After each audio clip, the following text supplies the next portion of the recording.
नमस्कार मित्रांनो, माझे नाव श्रेया चंद्रशेखर खरे. मी इयत्ता 5वीची विद्यार्थिनी. आज मी तुम्हाला संविधानिक मूल्य यावर बोलणार आहे.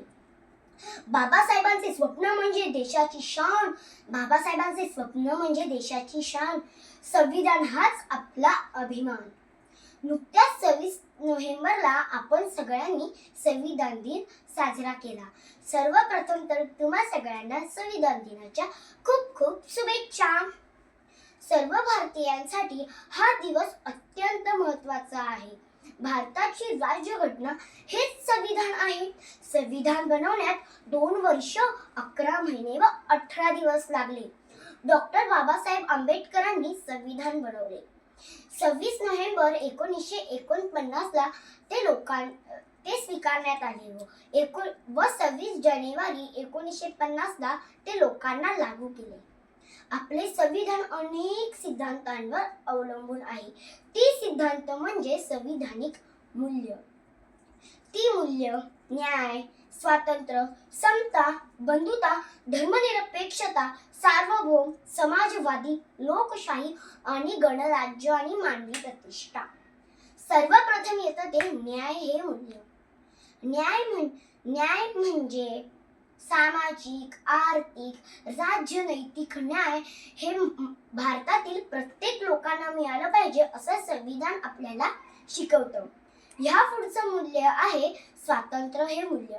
स्वातंत्र्य म्हणजे धर्म स्वातंत्र्य, विचार स्वातंत्र्य, संचार स्वातंत्र्य, राहण्याचे स्वातंत्र्य व व्यवसाय स्वातंत्र्य हे भारतातील प्रत्येक नागरिकाला मिळालं पाहिजे असं संविधान आपल्याला शिकवतं. ह्या पुढचं मूल्य आहे ते समता. समता म्हणजे जात, धर्म किंवा इतर कोणत्याही आधारांवर भेदभाव केला जात नाही. सर्वांना समान संधी मिळाली पाहिजे असं संविधान आपल्याला शिकवते. या पुढचं मूल्य आहे धर्मनिरपेक्षता.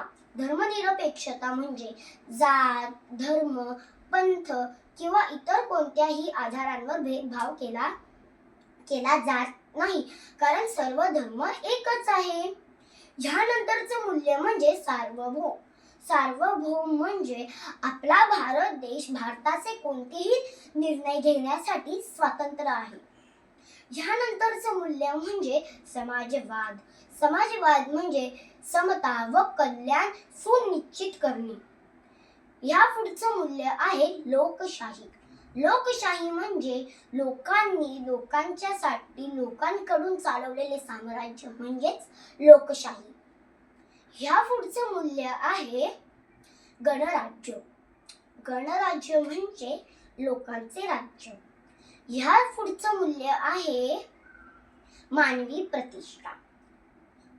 ही सगळी मूल्य जपत असताना मानवाची प्रतिष्ठा जपणं ही तितकंच महत्त्वाचं आहे हे संविधान आपल्याला ठणकावून सांगतं. अशा प्रकारे न्याय, समता, स्वातंत्र्य, बंधुता, धर्मनिरपेक्षता, सार्वभौम, समाजवादी, लोकशाही, गणराज्य व मानवी प्रतिष्ठा हे संविधानाचा आत्मा आहे. आपला भारत देश एक महान देश आहे. आपल्या भारतात विविध जात, धर्म, पंथ, भाषा बोलले जातात. तरी आपला भारत हा एक महान संघ राष्ट्र बनला आहे. एक भारताचा नागरिक म्हणून मला असं वाटतं की आपण सर्वांनी संविधानाचे पालन केलं पाहिजे. हे आपलं कर्तव्य आहे. एवढं बोलून मी माझं मनोगत थांबवते. जय हिंद, जय भारत, जय संविधान. धन्यवाद.